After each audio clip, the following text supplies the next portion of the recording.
महायुतीच्या एंट्रीबाबत मुंबईतल्या पंचतारांकित हॉटेलमध्ये महायुतीची बैठक सुरू झालेली आहे। 19व्या मजल्यावर विशेष कक्षामध्ये ही बैठक होते।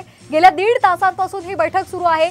महत्त्वाची खलबतं यामध्ये होत आहेत। या बैठकीला देवेंद्र फडणवीस, एकनाथ शिंदे आणि राज ठाकरे स्वतः उपस्थित आहेत। महायुतीच्या या बैठकीमधून आजच अंतिम निर्णय येण्याची शक्यता वर्तवली जाते। महायुती संदर्भात 2 दिवसांमध्ये निर्णय होईल। अमित शहा यांची भेट घेऊन महाराष्ट्रामध्ये येऊन जागा वाटपाचा फॉर्म्युला घोषित करतील अशी माहिती सूत्रांकडून मिळते। या संदर्भात अधिक माहिती घेऊयात आमचे प्रतिनिधी आवेश तांदळे यांच्याकडून। आवेश, महत्त्वाची बैठक पार पडते, आजच अंतिम निर्णय होणार, या संदर्भात सुद्धा बोललं जात आहे। काय अधिकचे अपडेट्स आहेत आपल्याकडे? नक्की श्वेता, गेल्या 1.5 तासापासून महायुतीची बैठक चालू आहे। या बैठकीला मुख्यमंत्री एकनाथ शिंदे, देवेंद्र फडणवीस आणि राज ठाकरे उपस्थित आहेत।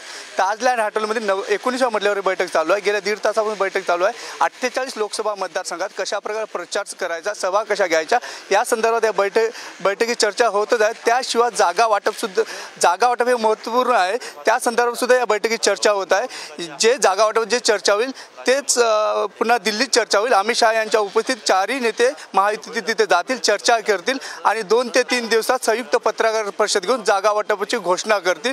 सूत्रांनी दिलेल्या माहितीनुसार मनसेला 1 जागा देण्याच्या तयारीत महायुती आहे, पण ती जागा मुंबईतली असावी यासाठी मनसे आग्रही आहे। त्या पार्श्वभूमीवर या बैठकीत सुद्धा चर्चा होत आहे आणि मनसेचे नेते सुद्धा मुंबईतून आगामी लोकसभा निवडणूक लढवावी अशी इच्छा व्यक्त केली आहे। त्या पार्श्वभूमीवर देवेंद्र फडणवीस, राज ठाकरे आणि एकनाथ शिंदे यांच्यात सध्या चर्चा चालू आहे। श्वेता, अगदी त्यामुळे जागा वाटपाचा मुद्दा हा कळीचा मुद्दा आहे, त्यामुळे या संदर्भात या बैठकीमध्ये तोडगा निघतो का हे पाहणं महत्त्वाचं ठरणार आहे। धन्यवाद आवेश, आपण दिलेल्या माहिती संदर्भात।